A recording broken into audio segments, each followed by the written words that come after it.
de la palabra en este domingo, pues, estamos en el capítulo 3 de la primera carta a Timoteo, versículo 1. Primera carta a Timoteo, capítulo 3, versículo 1.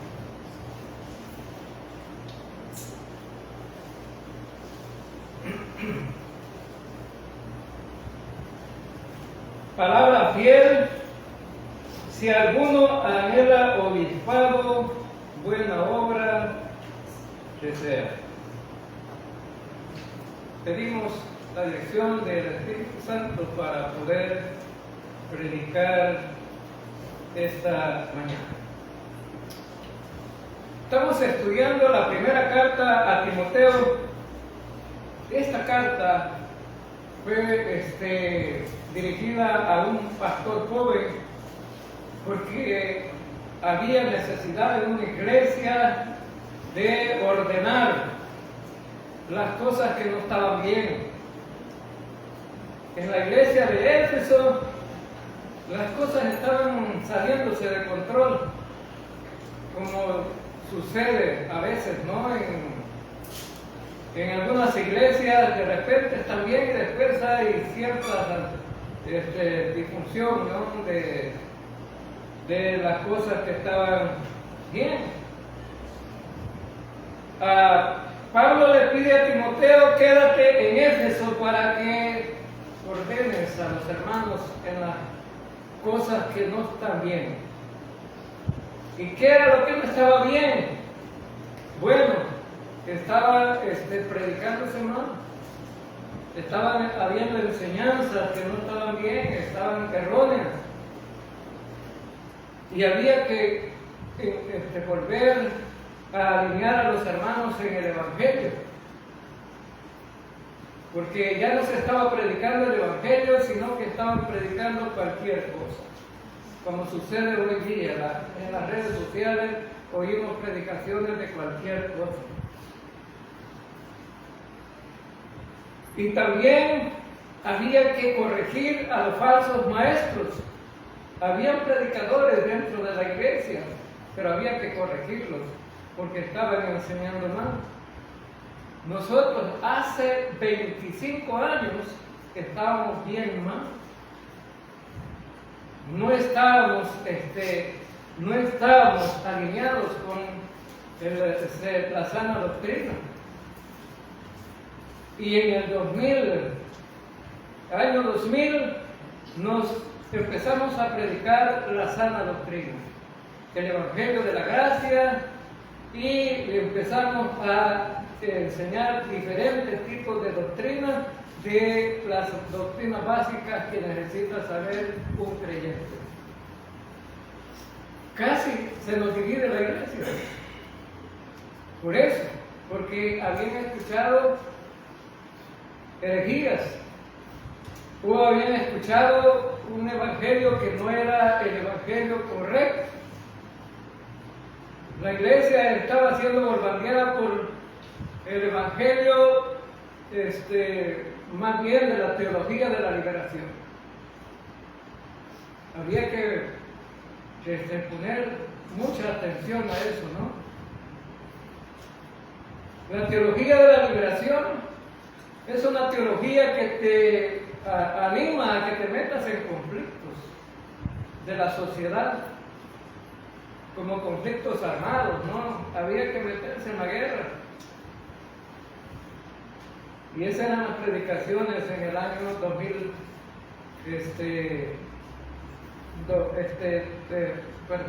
en 1999.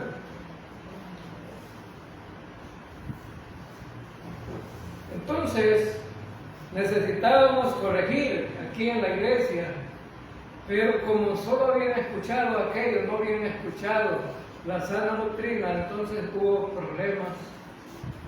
Algunos no estaban de acuerdo, ¿no?, de que se predicara la sana doctrina.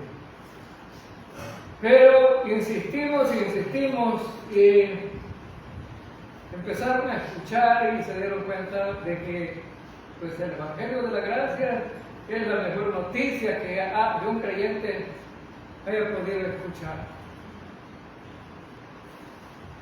También Pablo le escribe a Timoteo porque había que ordenar dentro del culto algunas cosas. Esto que tenemos aquí le llamamos el culto, ¿no? Donde tenemos una estructura de algo que hacemos, pero que antes estábamos funcionando de otra manera. Habían 4 sociedades, cada quien andaba por su lado. La gente tenía su propio pisto, su propio dinero. El que tenía dinero no le quería dar al que no tenía, y había un problema, ¿no? Y quien más tenía dinero eran las mujeres. Y las mujeres mandaban, ¿no? Porque tenían plata, ¿no? Así como en el hogar a veces no funciona bien el hogar porque, bueno, quien maneja el pisto es el que manda. Y a veces las mujeres manejan el pisto, el hombre ya no manda porque son las mujeres que tienen el dinero. Ahora entonces, corregimos eso también. Hubo mucho problema. Tenemos hoy una sola iglesia, porque en la Biblia no encontramos sociedad de nada. Y queremos ser bíblicos, ¿no? ¿O a dónde están las sociedades jóvenes ahí en la Biblia? ¿Verdad que no hay? Pues la sociedad de mujeres, ¿no hay? Entonces, corregimos eso también en la iglesia. Y lo estoy mencionando todo esto porque vean que la palabra de Dios no se equivoca. También el apóstol Pablo aconseja a Timoteo que explique a la iglesia la importancia que tiene de la oración. Y eso sí lo hacemos aquí. Tiene importancia la oración. En aquel tiempo teníamos un culto de oración y venía mucha gente al culto de oración, sobre todo mujeres, porque llevaban la carga espiritual de los hogares muchas veces, ¿no? Pero también teníamos un pensamiento equivocado de la oración. Y luego el apóstol Pablo le aconseja a Timoteo: tienes que ordenar la cuestión del funcionamiento de las mujeres dentro de la congregación. Las mujeres como que habían tomado poder dentro de la congregación, porque si no, Pablo no hubiera corregido, ¿no? Y aquí tenemos muchas mujeres, y ojalá que aprendan, ¿no?, de esto, ¿no? Y Pablo dice: no se trata de la igualdad, se trata de la posición que ocupa cada quien, porque todos nos salvamos de la misma manera, hermano. Hombres y mujeres nos salvamos de la misma manera. Todos hemos sido comprados por la sangre de Cristo, y de la misma manera nos salvamos. Pero Pablo dice: no es posible que las mujeres estén enfrente de la congregación enseñando. Por eso Pablo, ya lo estudiamos en el capítulo 2, Pablo dice: no permito que la mujer haga bulla dentro de la congregación, sino que estés en silencio aprendiendo. Y si usted va a los cultos de los pentecostales, se va a dar cuenta que quienes hacen más bulla son las mujeres. Mi abuela, si más se muere un día, bueno, ya murió, ¿verdad? Pero sí va a morir de eso. Sí va a morir. Fue a visitar una paisana, ¿no?, allá por allá arriba, y iba pasando por un templo de donde estaban en oración, y venía la carrera mi abuela. ¿Y qué le pasó? No, hombre, hay un gran play para arriba, ¿verdad? Hay un gran play para arriba. quizás se quieren matar, porque vieras que voy a... Y si oye una gran porraciada así, me dicen en algunas tablas, o a ver qué, me dicen, no, abuela, digo, es el culto de seguro de la iglesia, están morando de seguro. No, hombre, esto está de loco, y la fuimos a dejar para que visitara a la paisana allá, ¿no? Y eso es lo que pasa, hay un solo desorden muchas veces, ¿no? En el culto. Por eso Pablo tiene que estar en silencio, aprendiendo. Y también corrige lo del vestido, ¿no? Deben de vestirse decorosamente. Deben de vestirse, bueno, la palabra decorosamente significa, hermanos, que deben de vestirse de una forma normal, no provocativa, ¿no? Que sea aceptable, una manera aceptable. Las jovencitas muchas veces agarran las modas del mundo, ¿no? Y si hay una moda que andan enseñando el ombligo, las hermanas de la iglesia las quieren agarrar también, ¿verdad? Y lo peor que a veces no es lavan el ombligo, ¿verdad? Todo asqueroso, ¿verdad? Ahora, entonces, no se trata de eso. Tiene que ser de una manera aceptable, no se trata de vestir y pantalón, porque algunos dicen, aquí solo pantalones se quieren vestir las mujeres, y eso está prohibido. No se trata de eso. Las mujeres de aquel tiempo, dice Pablo, se vestían con peinados ostentosos. No significa no ir a la sala de belleza de la hermana Marcela, ¿no? No significa eso, significa que hacían grandes peinados, los adornos eran piedras preciosas, carísimas, con hilos de oro, y hacían unos peinados ostentosos. Solo los que tenían plata se los podían hacer. Pablo dice, denle más valor a las buenas obras. Pablo dice, en lugar de eso, no es que no se peinaran las hermanas, tenían que peinarse, ¿no? Porque las hermanas que no se peinan, o las mujeres que no se peinan, despeinadas, ¿no? Hasta una canción le hicieron, las despeinadas. Entonces, no se ven bien, tienen que peinarse. Pero Pablo dice, den prioridad a las cosas que son mejores para el Señor, las buenas obras. ¿Y cuáles son esas buenas obras? Bueno, Pablo me explicó allá en la carta a los Efesios, ¿no? En esa carta dice que las buenas obras son las que Dios preparó de antemano para que anduviéramos en él. No lo voy a explicar porque no se trata el tema ahora, ¿no? Pero solo lo quiero mencionar. Y luego Pablo, bueno, termina con eso ahí. Dice que la mujer tiene que someterse, es decir, la sumisión de la mujer es importante tanto en el hogar como en la iglesia. Y por eso una mujer no puede estar enfrente aquí predicando a toda la congregación, porque toma autoridad. Esta posición que estoy ocupando aquí es posición de autoridad. Y el Señor se la ha dado al hombre, no a la mujer. Lo vamos a explicar el siguiente domingo. No, esta posición se la ha dado Dios al hombre, no a la mujer. Bueno, la mujer puede predicar y tomar este púlpito si hubieran solo mujeres. No hay problema que predique una mujer, pero si hay solo mujeres, pero cuando ya está un hombre ya hay problema. ¿Sí? Las mujeres pueden enseñar en la escuela bíblica, pueden ir a evangelizar, pueden predicarle a un inconverso, no hay problema.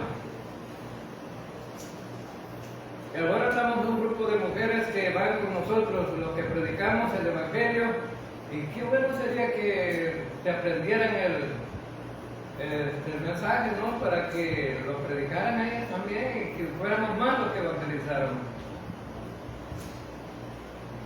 Entonces las mujeres pueden enseñar la palabra también, pero no en reuniones como esta. Y a veces algunos discuten grandemente porque no permiten que la mujer esté enfrente. Un filósofo de la Universidad Nacional me dijo: yo no estoy de acuerdo con vos, me dijo, lo que estás enseñando, porque estaba enseñando esto precisamente a un grupo de estudiantes en el Instituto Bíblico allá en San Miguel. No estoy de acuerdo, la mujer puede estar enfrente y predicar. Le dije: ¿qué tienes? Y ya le expliqué yo la cuestión de autoridad, pero no, me dice, no es así. Filósofo, inteligente, había cátedra, había de todo, pero no entendía la palabra de Dios. Y luego el apóstol Pablo le dice a Timoteo: ahora es importante que ustedes entiendan sobre el liderazgo espiritual. De eso vamos a hablar un poco hoy, del liderazgo espiritual. En el versículo 1 que leímos, palabra fiel: si alguno anhela o buena obra, desea. Y Pablo va a explicar esto porque estaban al frente de la congregación falsos maestros. Estaban predicando, pero no estaban predicando bien. Es decir, a lo mejor eran elocuentes para hablar, tenían teología, pero distorsionada. Y a lo mejor podían hacer una exégesis de ir medio chaveleada, ¿no? Donde Pablo le dice: no están bien. Pablo había enseñado el Evangelio. Y estaban ya no predicando el Evangelio, sino que otras cosas. Estaban predicando herejías, o estaban predicando filosofía, o estaban predicando fábulas. Y Pablo dice: no es posible que esto continúe así. Por eso ahora vamos a hablar acerca del liderazgo espiritual. Pero primero, hoy como introducción al capítulo 3, vamos a hablar que los líderes espirituales son importantes dentro de una congregación, así como era importante en el tiempo del pueblo de Israel en el pasado. Había nombrado Dios pastores, profetas, sacerdotes, para que instruyeran al pueblo. Y si Dios los había nombrado era porque era importante, ¿no? Que hubiera dirección. Los encargados de estar al frente de la congregación era para darles dirección, para capacitarlos, instruirlos. Pero el problema que encontramos en el Antiguo Testamento, vamos a hablar un poco del Antiguo Testamento y el Nuevo Testamento, es que no habían entendido el papel que les correspondía a ellos. La mayoría de profetas en el Antiguo Testamento andaban perdidos. Y los que más correctos andaban eran los que tenemos, que escribieron algunos libros de la Biblia. Pero la mayoría de profetas andaban mal, y sacerdotes y pastores que pastoreaban el rebaño en el Antiguo Testamento andaban perdidos. Y por eso es importante. Vamos a Jeremías. Jeremías capítulo 2, versículo 8.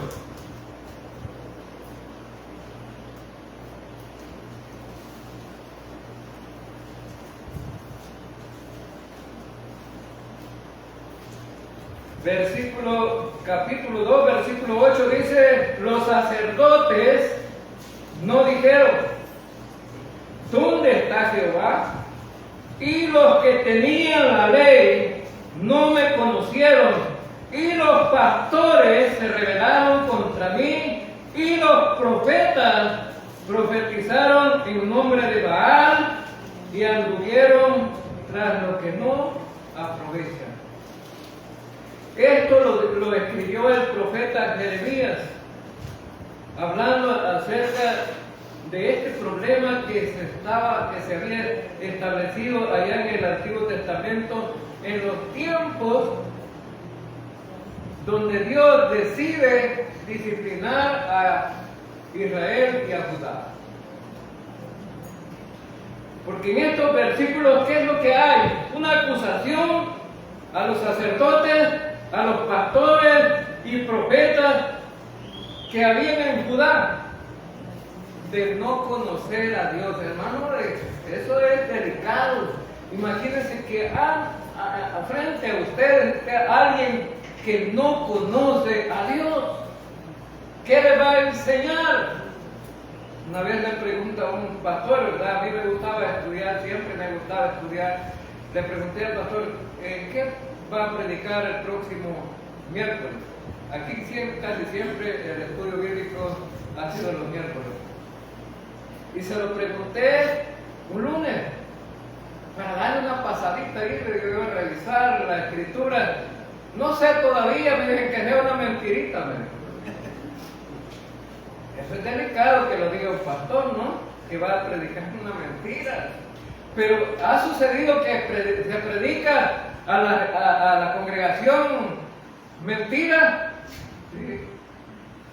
Ha habido quienes predican mentiras. Estos profetas, sacerdotes y pastores del Antiguo Testamento precisamente lo hacían.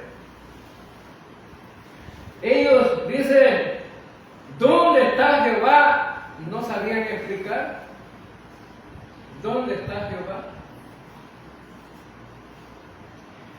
O sea, también les acusaban de no enseñar la palabra, o sea, no conocían la ley, o si la tenían, solo tenían el libro, pero no lo entendían.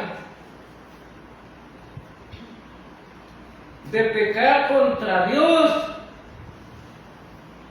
porque dice el versículo que se rebelaron contra Dios. Eso es delicado, ¿no? Pecar contra Dios. Así como es pecado, cualquier pecado es delicado, ¿no? Ahora, entonces, también de animar a seguir falsos dioses. Ese era otro pecado que cometían los líderes espirituales en ese tiempo. Animaban, no, tienes que pedirle a Baal, y los animaban a adorar a Baal, y tenían que pedirle a Baal que les hiciera milagros, y ya lo vimos que Baal no tenía ningún poder. Ya vimos que hubo un profeta que los desafió y les dijo, vamos a hacer un altar, vamos a poner un toro aquí, vamos a echarle agua y vamos a pedir que de los cielos llueva fuego para que consuma el holocausto. Y los sacerdotes de Baal pidieron y nunca hubo fuego. Pero cuando el profeta Elías pidió, descendió fuego del cielo y vieron que Dios es el Todopoderoso que mandó fuego y el holocausto se consumió. ¿Tenemos un Dios poderoso, hermano? Amén. Sí, claro que sí. Entonces, pero no solamente eso, no, la acusación, sino que Dios toma en serio el fracaso de los líderes espirituales. No crean, hermanos, que estar enfrente aquí no tiene gran responsabilidad. Tiene gran responsabilidad, y esos fracasos de los líderes espirituales van a ser juzgados. Entonces, hoy día en las redes sociales se puede encontrar de todo, ¿no? Y le hicieron una pregunta a un líder espiritual máximo de la Iglesia Católica, llamado el Papa. Bueno, la gente no lo dice Francisco, ¿no? Pero llamado el Papa. Le hicieron esta pregunta y está ahí en Google, y si usted puede buscar en YouTube, ahí está, ¿no? Le preguntaron, ¿por qué murió Cristo? ¿Por qué murió Cristo, hermano? ¿Por qué murió Cristo? Un creyente debe de saber por qué murió Cristo. Y debe de ser algo común en las iglesias, ¿no? Que debe de saber por qué murió Cristo. ¿Y saben qué dijo el Papa, la máxima autoridad? No sé. Y la respuesta que le puedo dar es que el mayor fracaso de Dios es haber mandado a su hijo a morir en una cruz. Esa fue la respuesta. ¿Fracasó Dios, hermano? Y esa fue la respuesta que Dios no fracasa. Pero este líder espiritual, esa fue la respuesta que dio. El peor fracaso de Dios, dejar que su hijo muriera en una cruz. ¿Hasta dónde llega el conocimiento de este hombre? Hasta la cruz. Y ese lo vio como un fracaso, que Cristo muriera como un delincuente ahí. Pero eso no se queda ahí. ¿Cuál es las tres partes del Evangelio que predicamos, hermanos? Que Cristo murió por nuestros pecados, que fue sepultado y que resucitó al tercer día conforme a las Escrituras. ¿A dónde está la victoria entonces de Dios aquí? ¿A dónde está la victoria? Es hacer que su hijo resucitara. ¿Fracasó Dios? No, porque su hijo resucitó, pero al morir en la cruz estaba llevando los pecados de todo el mundo. Y al llevar los pecados de todo el mundo estaba llevando la victoria. Satanás se alegró porque Cristo estaba muriendo en una cruz, pensó que ahí había vencido él, pero no, fue sepultado y al tercer día resucitó. Apocalipsis capítulo 1 versículo 18. Me gustaría que leyéramos ese versículo, es maravilloso, ¿no? Apocalipsis 1, 18. Y el que vivo y estuve muerto, mas he aquí que vivo por los siglos de los siglos. Amén. Tengo las llaves de la muerte y del Hades. Y el que vivo, ¿está vivo Cristo ahora, hermanos? ¿Y estuvo muerto? ¿Murió en la cruz? Claro que sí. Mas he aquí vivo por los siglos, está vivo eternamente. Ya no volverá a morir, porque ya hizo su trabajo de salvar al pecador. Esa es la mayor victoria del Señor. Ahora, vamos a Jeremías, capítulo 5, versículos 30 y 31. Cosa espantosa y fea es hecha en la tierra. Los profetas profetizaron mentira, y los sacerdotes dirigían por manos de ellos, y mi pueblo así lo quiso. ¿Qué pues haré cuando llegue el fin? Bueno, aquí está diciendo prácticamente el profeta Jeremías que los profetas profetizaron mentiras. Y ahora, hermanos, los profetas de hoy día profetizan mentiras. Sí, profetizan mentiras. Hoy en este mes de septiembre hubo un profeta en Panamá que profetizó que el 15 de septiembre iba a haber un terremoto y que Panamá iba a ser destruido.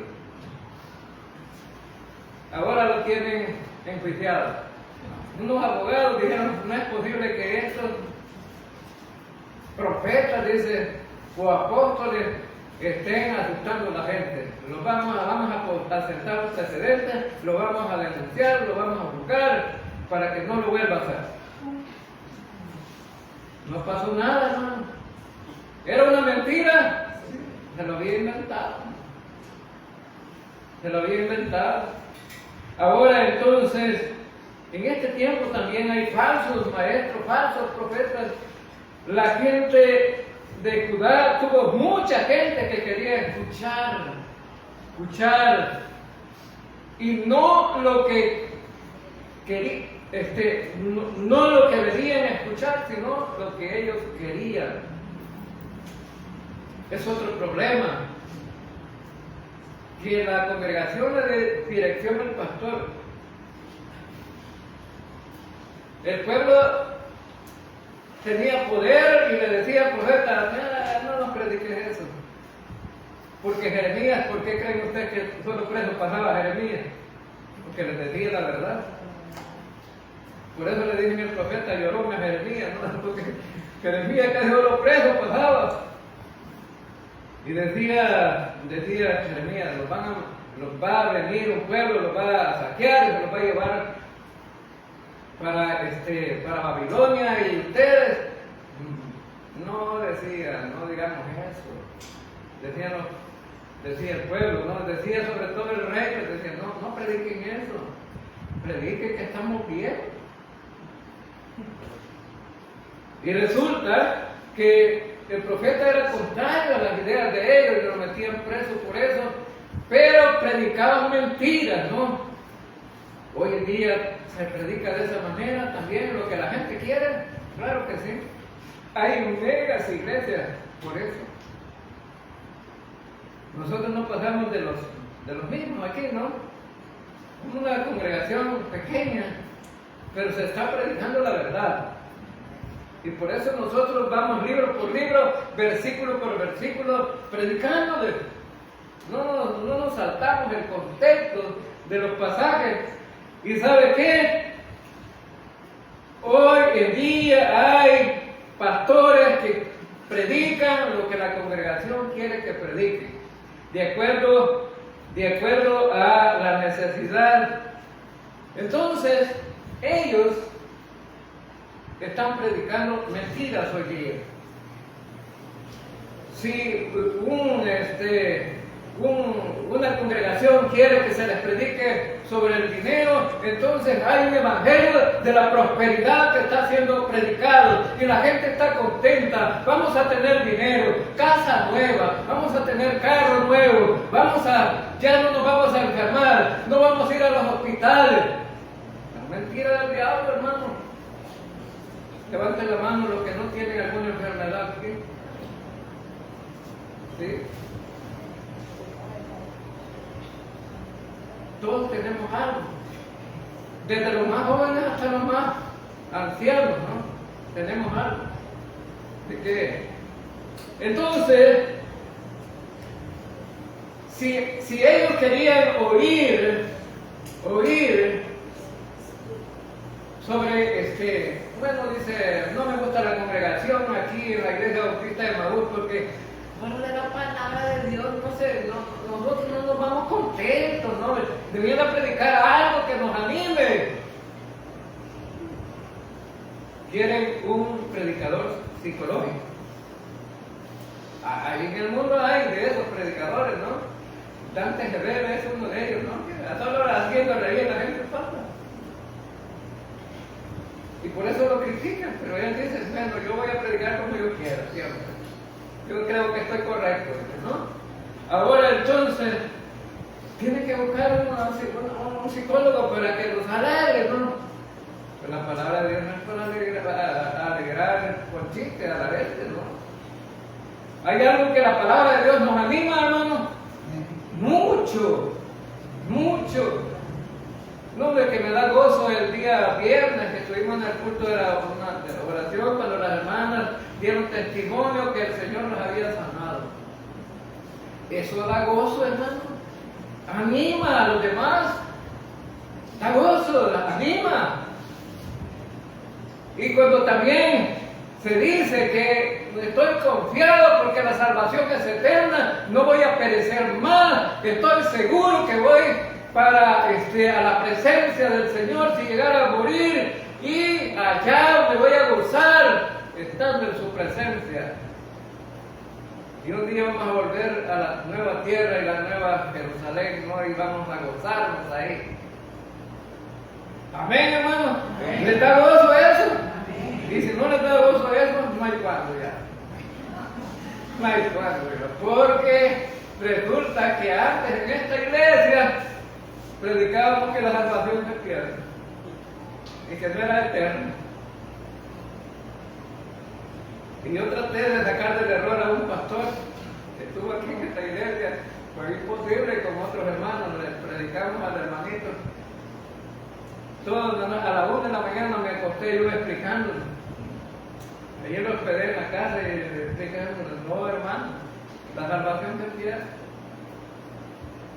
La salvación hay que ganarla. ¿A dónde está eso? Bueno, son de las falsas enseñanzas, ¿no? El apóstol Pablo dice, no hombre, si alguno quiere oír lo que quiera oír, siempre ha existido, siempre. Porque el apóstol Pablo en la segunda carta también va a explicar, y la vamos a estudiar, va a explicar, ¿no? Se van a amontonar maestros conforme a sus propias concupiscencias, se volverán a la fábula. Se volverán a la fábula. La fábula es algo que un hombre crea, no es el mensaje de Dios, es el mensaje del hombre. Ahora, entonces, los que quieren oír el evangelio de la prosperidad van a pedir un predicador de la prosperidad, no lo van a encontrar en esta iglesia. Y si tú, mi hermano, estás siguiendo una iglesia de esta, mejor vete. A los que nos ven por redes sociales, si están en una iglesia de esas, vete. Se están diciendo mentiras. Ahora, y hay la mayoría en todo el ámbito del mundo, hay un evangelio que todo el mundo tiene, que es el evangelio de las obras. La gente dice, bueno, nos salvamos por fe en Cristo Jesús, más las obras. ¿Quiénes son los pioneros de este evangelio? La Iglesia Católica. Y si un creyente en otra iglesia está creyendo lo mismo, entonces mejor se hubiera quedado ahí, que no ha cambiado. La misma teología, el mismo mensaje equivocado. Ahora entonces veamos también en el Nuevo Testamento. Veamos en el Nuevo Testamento. Cuando Cristo vino, le dijo a los fariseos y saduceos, eran los encargados de la religión en este tiempo. No digo del evangelio porque ellos no predicaban el evangelio. Y si acaso predicaban era la ley. Pero Cristo vino a traerles un mensaje nuevo a ellos. Ya no la ley, sino más bien vino a predicarles sobre la gracia de Dios. Y en Mateo capítulo 15, vamos a Mateo capítulo 15, versículos 13 y 14.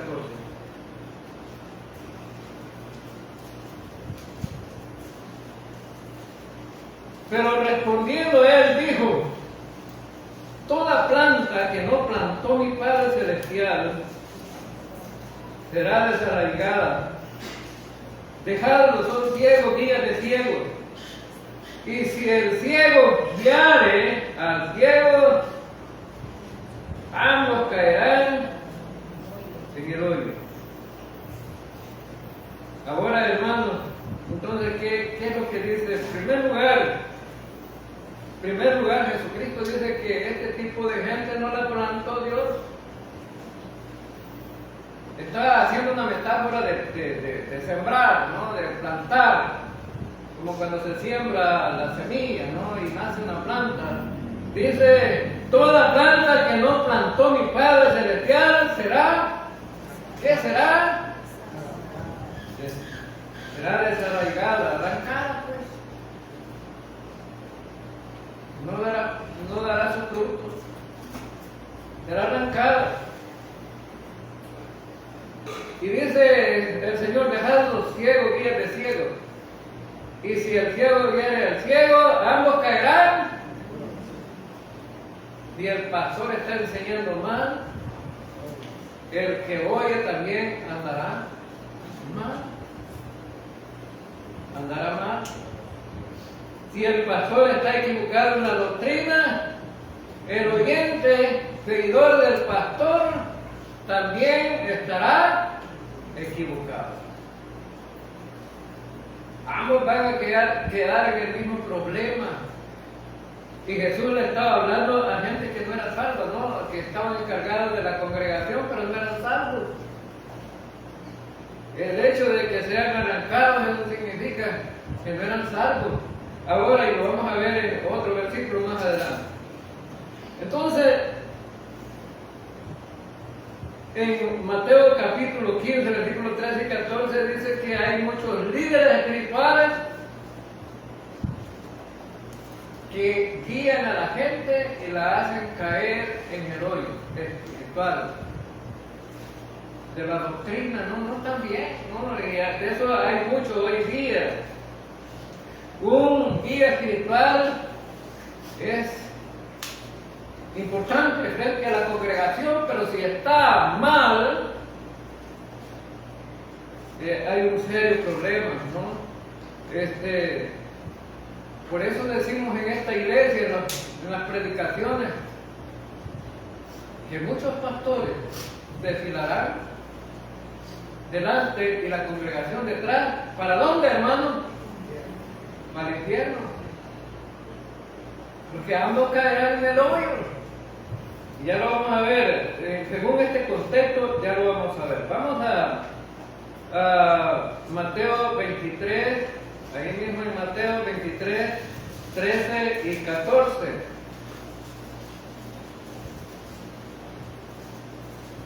Mas hay de vosotros, escribas y fariseos hipócritas, porque cerráis el reino de los cielos delante de los hombres, pues ni entráis vosotros, ni dejáis entrar a los que están entrando. Ay de vosotros, escribas y fariseos hipócritas, porque devoráis las casas de las viudas y con pretexto hacéis largas oraciones.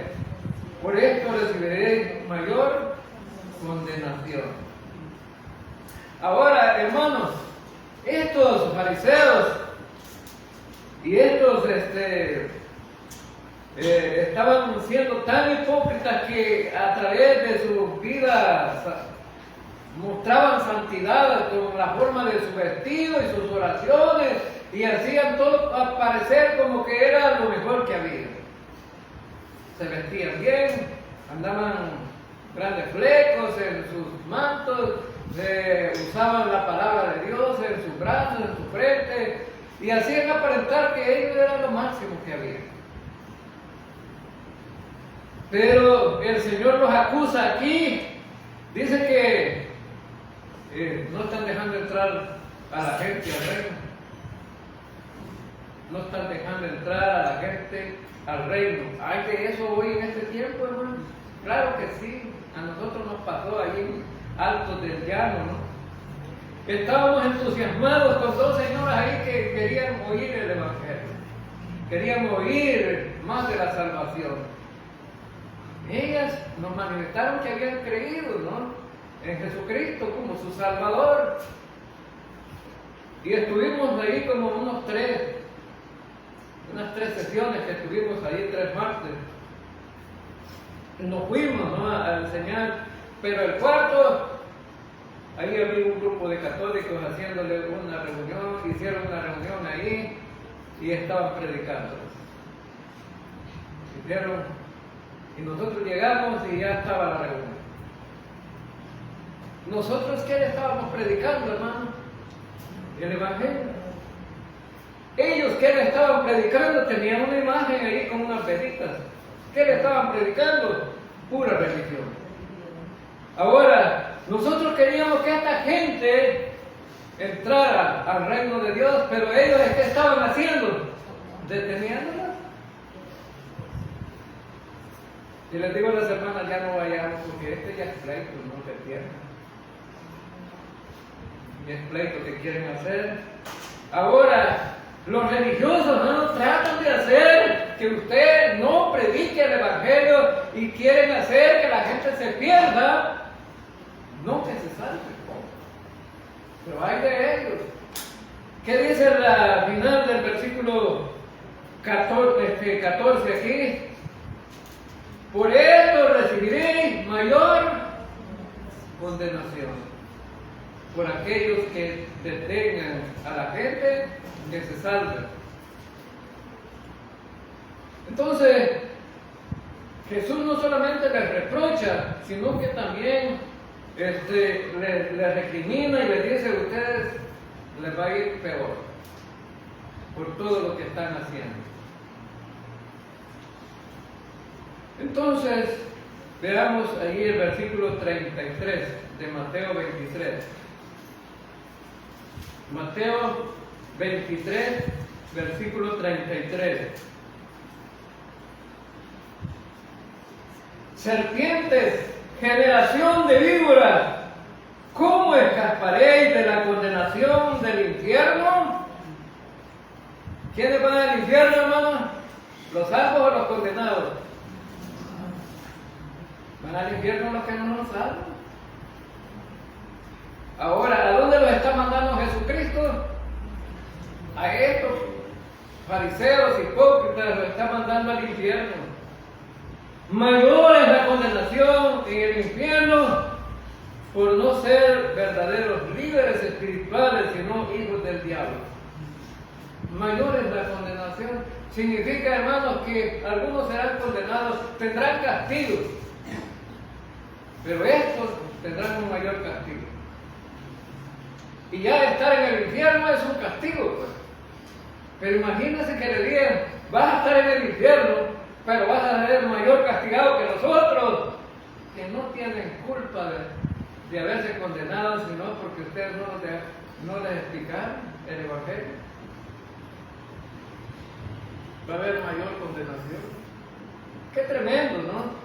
¿Cuántos quieren ir ahí?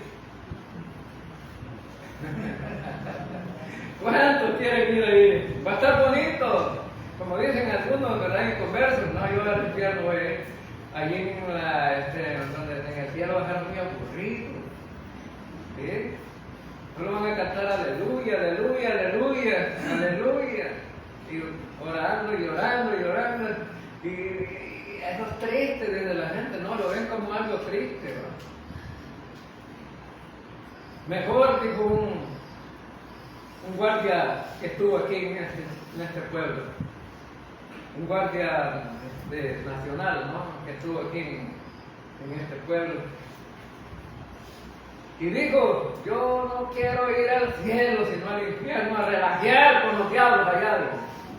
¿Cree usted que va a estar relajeando? No, hombre, lo van a estar puñando ahí, ¿verdad? Hirviendo el lago de fuego, ¿no?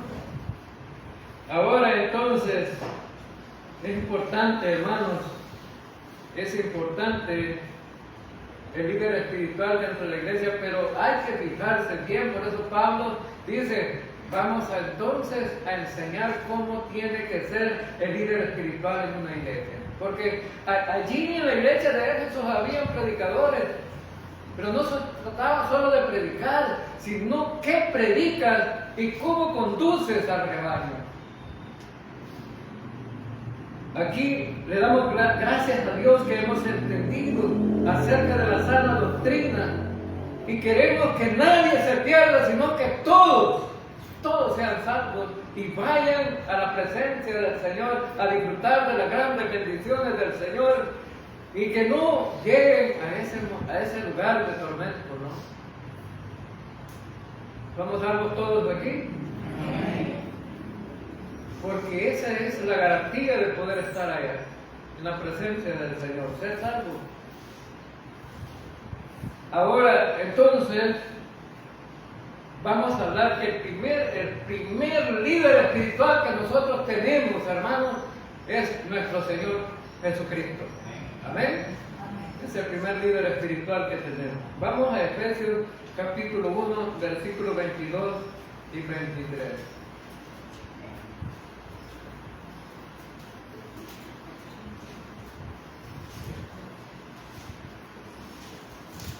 Y sometió todas las cosas bajo sus pies. ¿Quién? Jesucristo. Y le dio por cabeza sobre todas las cosas a la iglesia, la cual es su cuerpo, la plenitud de aquel que todo lo llena en todo. ¿Quién es la cabeza, hermano? Jesucristo es la cabeza de la iglesia. El Señor Jesucristo significa entonces, hermano, que siendo la cabeza, Él tiene la autoridad sobre nosotros, que Él es el líder principal de la iglesia. No el pastor, sino Jesucristo es el líder principal de la cabeza. Él está arriba de todo. El cuerpo es la iglesia. Significa que la iglesia no es del pastor, es de Cristo. Y eso debemos de entenderlo, los que estamos enfrente de la congregación. No pastoreamos lo nuestro, sino lo del Señor. Y entonces tratamos de cuidar las ovejitas porque no son nuestras, son las ovejitas del Señor. Y si el rebaño se muere, entonces ¿qué cuenta vamos a dar los pastores, no? ¿Qué cuenta vamos a dar los pastores? Vamos a ser doblemente juzgados y vamos a ver los versículos más allá. Entonces, ningún hombre, sea pastor, sea sacerdote o el Papa, es la cabeza de la iglesia, porque el Papa dice: yo soy la cabeza de la iglesia, no, de la cabeza es Jesucristo. Jesucristo es la única cabeza de la iglesia, y esto es muy importante que lo recordemos los que estamos al frente de la congregación. ¿Por qué? Porque el pastor sirve como autoridad en la congregación, pero bajo la autoridad de Cristo. Y he sido delegado por el Señor Jesucristo, pero servimos bajo su autoridad. Ahora, usted me puede decir, hermano, pero Jesucristo no está aquí. ¿A dónde está Jesucristo, hermano? ¿A dónde está hoy? En el cielo. Está sentado a la diestra de Dios. Allá está.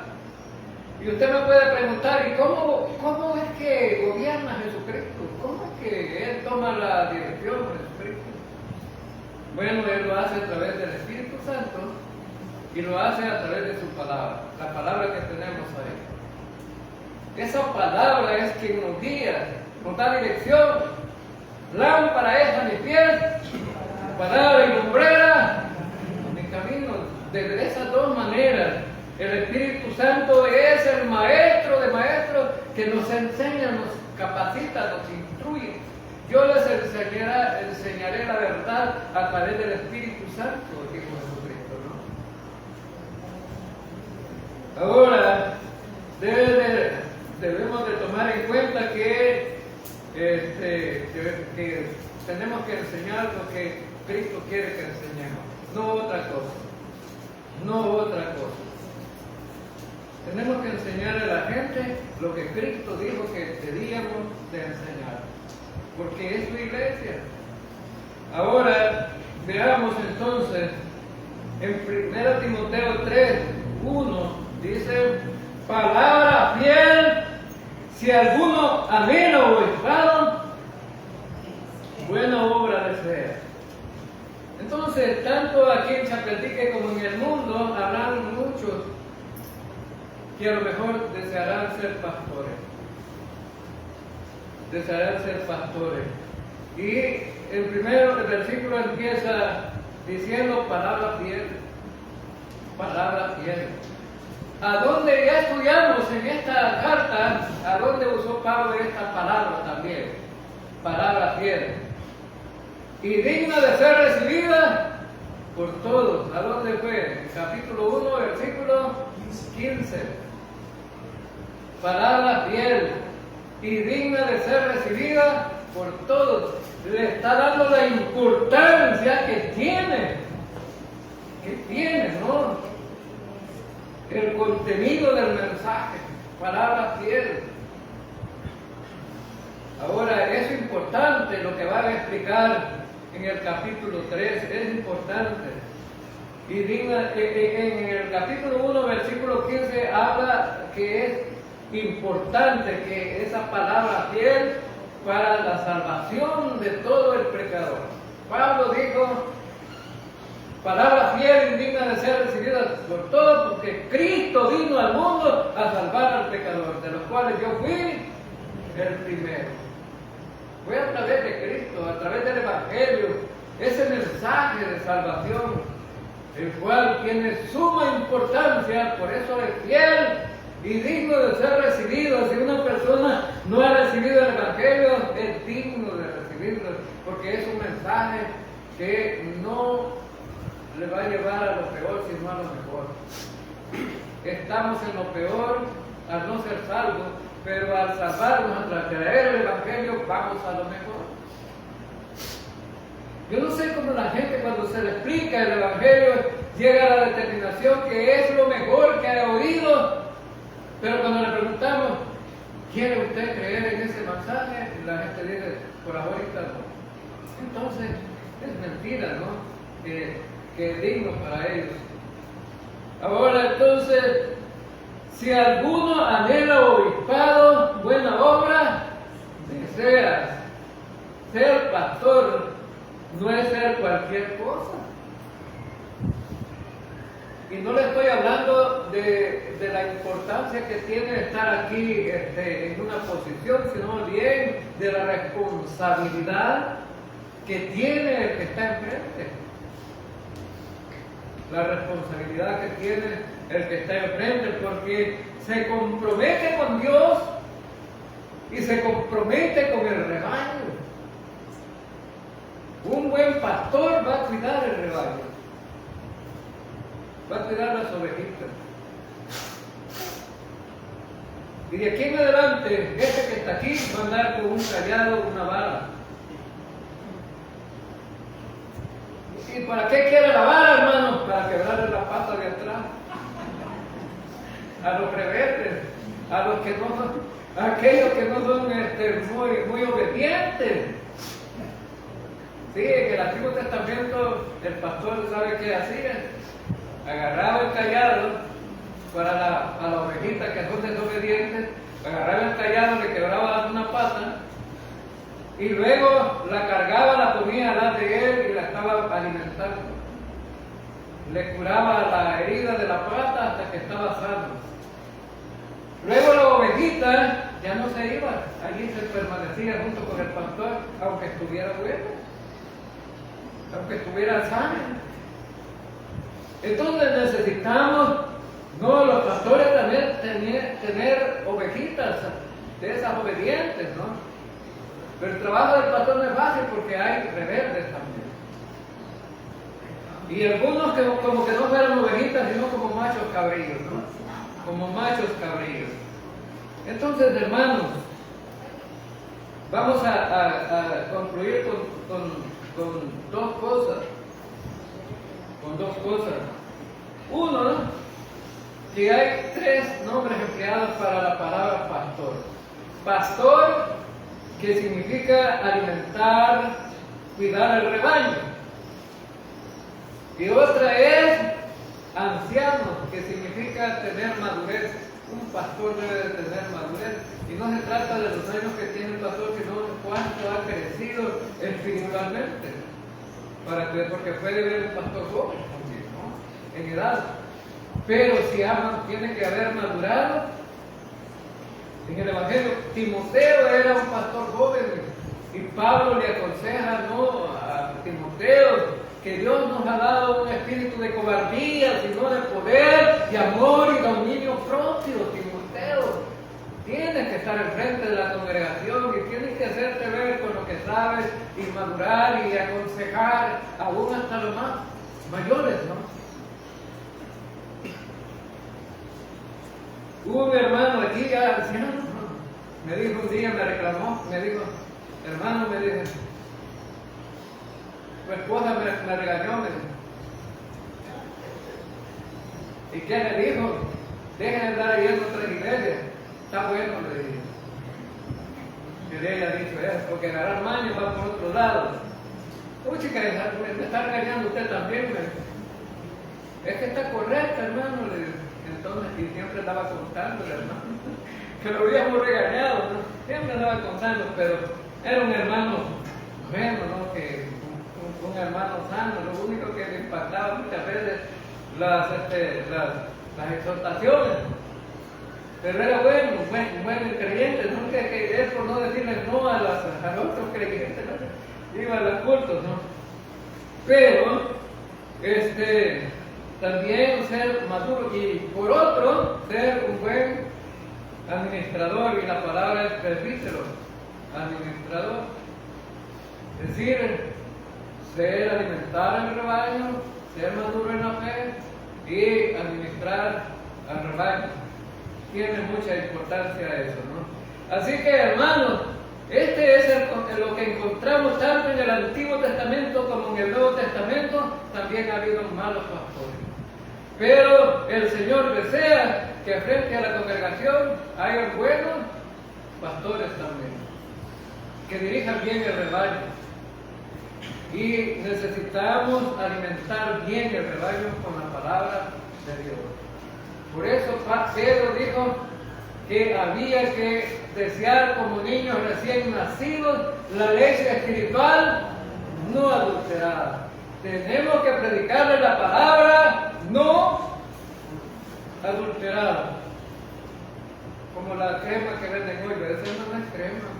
Usted ve una crema toda brillosa, pero no es crema. Está adulterada. Necesitamos la leche espiritual no adulterada, o sea, la palabra de Dios, sin mentiras, sin engaños, sin errores, sino directamente como Dios la puso en la Escritura para que nosotros la traslademos hacia ustedes. Que la honra y la gloria sea para el Señor. Por eso, Señor Dios Todopoderoso.